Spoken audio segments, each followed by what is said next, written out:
ng umaga. Ayan, Lord, bless naman na po. Ayan, ito yung sitwasyon dito ngayon sa Iloilo.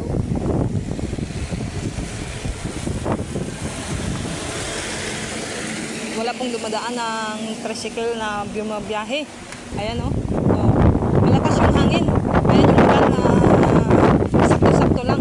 Mamaya update tayo ng mga alauna at saka alas 2. Update natin dito yung panahon dito sa Iloilo, no? Ay Diyos ko, tama na po. Diyos, Lord, tama na po. Ayan no.